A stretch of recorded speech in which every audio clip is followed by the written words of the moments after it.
ایک بار نبی صلی اللہ علیہ وسلم نے اپنے ایک صحابی کو حضرت ولید بن عقبہ رضی اللہ تعالیٰ عنہ کو ایک قبیلے کے پاس زکوٰۃ وصول کرنے کے لیے بھیجا۔ وہ وہاں پہنچتے ہیں اور ان کو اس بات کا خطرہ لاحق ہوتا ہے کہ انہیں قتل کر دیا جائے گا۔ اب چاہے انہوں نے ان لوگوں کو قبیلے سے استقبال کرتے ہوئے دیکھا ہو تو ان کو یہ لگا ہو کہ یہ ہمیں قتل کر دینا چاہتے ہیں، اور یا پھر ان کو کسی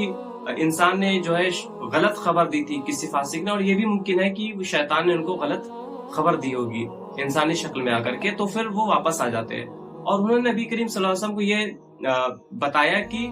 انہوں نے زکوٰۃ دینے سے منع کر دیا ہے اور وہ ہمیں قتل کر دینا چاہتے تھے۔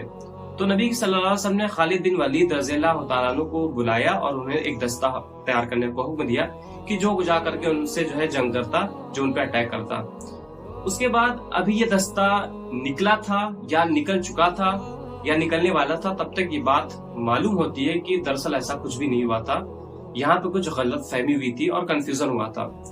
اس کے بعد اللہ سبحانہ تعالیٰ نے یہاں پہ یہ آیت نازل کی، یا ایھا الذین آمنوا ان جاءکم فاسق بنبأ فتبینوا ان تصیبوا قوما بجہالۃ فتصبحوا علی ما فعلتم نادمین، کہ اے مومنو اگر تمہارے پاس کوئی فاسق خبر لے کے آئے، کوئی بڑی یا خاص خبر ہو، تو پہلے تم اس کی تحقیق کر لو۔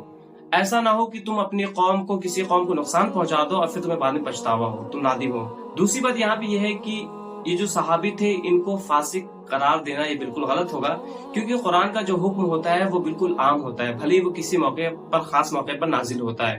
تو یہ جو لفظ تھا فاسق، وہ ایک عام طور پہ ایک پوری امت کو نصیحت کی گئی ہے۔ دوسری بات یہ کہ یہاں پہ جو صحابی تھے انہوں نے کوئی جان بوجھ کے ایسا نہیں کیا تھا، بلکہ ان کو غلط فہمی ہوئی تھی، اور صحابی سے بعض دفعہ جب غلطی ہوئی تو انہوں نے پھر اللہ پاک نے انہیں توفیق دی، توبہ کی، اور پھر انہوں نے اپنے اس سے توبہ کر کے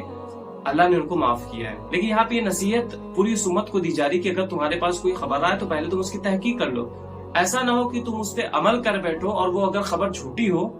تو پھر تمہیں اس پہ نادم ہونا پڑے۔